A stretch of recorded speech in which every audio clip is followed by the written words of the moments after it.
এই ধরনের যোগকে মূলত সরস্বতী যোগ বলা হয় এবং এই যোগে জাতক জাতিকারা জীবনে কিন্তু উচ্চ শিক্ষা পায়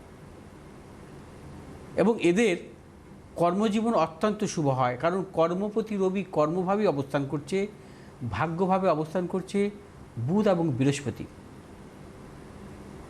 বিশেষ করে এদের সম্মানজনক কর্মজীবন আসে।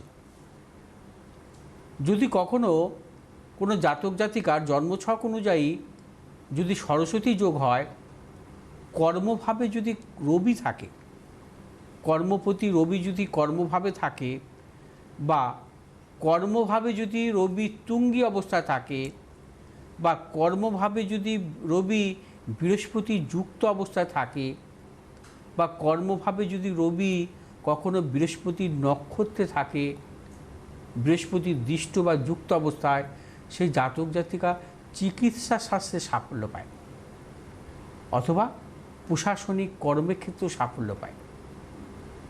অর্থাৎ আজকের যে গোচরে রবি কর্মভাবেই অবস্থান করছে এবং ভাগ্যভাবে বৃহস্পতির অবস্থান, এই ধরনের যোগের ক্ষেত্রে দেখা যায় সে জাতক জাতিকার হচ্ছে চিকিৎসা শাস্ত্রে সাফল্য আসে তাদের। উচ্চ শিক্ষা, কারণ চতুর্থপতির ওপর বৃহস্পতি দৃষ্ট, পঞ্চমপতি পঞ্চমভাবে দৃষ্ট। অর্থাৎ বিদ্যা বা শিক্ষা, উচ্চশিক্ষা কার হবে? আমি এর আগেও আলোচনা করেছি যে বুধকে সবসময় শুভ অবস্থা থাকতে হবে। বুধ যদি অশুভ থাকে, অশুভ গ্রহ যুক্ত থাকে বা অশুভ গ্রহ দৃষ্ট থাকে, তাহলে কিন্তু সেই জাতক জাতিকা বা বুধ নিচস্থ থাকে, সেই জাতক জাতিকার যতই মেধাবী হোক উচ্চশিক্ষায় কিন্তু তার সাফল্য আসবে না, একটা সময় তাকে থেমে যেতে হবে। দেখুন আজকের গোচরে কিন্তু বুধ বৃহস্পতি যুক্ত অবস্থায় আছে, অর্থাৎ উচ্চশিক্ষার ক্ষেত্রে কিন্তু বুধকে সর্বদা শুভ অবস্থায় থাকতে হবে।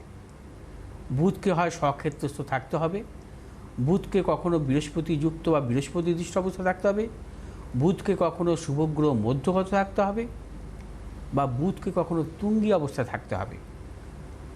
বুধ যদি কখনো অশুভ থাকে এবং তার বিদ্যাভাব যতই ভালো থাকুক কিন্তু উচ্চশিক্ষা তার বাধা আসতে পারে।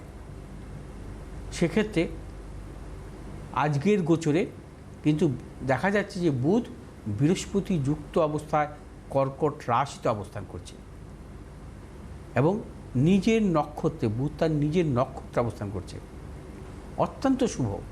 এই ধরনের যোগ যদি কখনো কোনো জাতক জাতিকার জন্মকালীন জন্মছকে থাকে তাকে আমরা বলি সরস্বতী যোগ। সরস্বতী যোগ অত্যন্ত শুভ যোগ, সেই জাতক জাতিকার উচ্চশিক্ষা হয়। শুধু চতুর্থ ভাব পঞ্চম ভাব শুভ থাকলে হবে না, সরস্বতী যোগের ক্ষেত্রে সর্বদা বুধকে শুভ থাকতে হবে।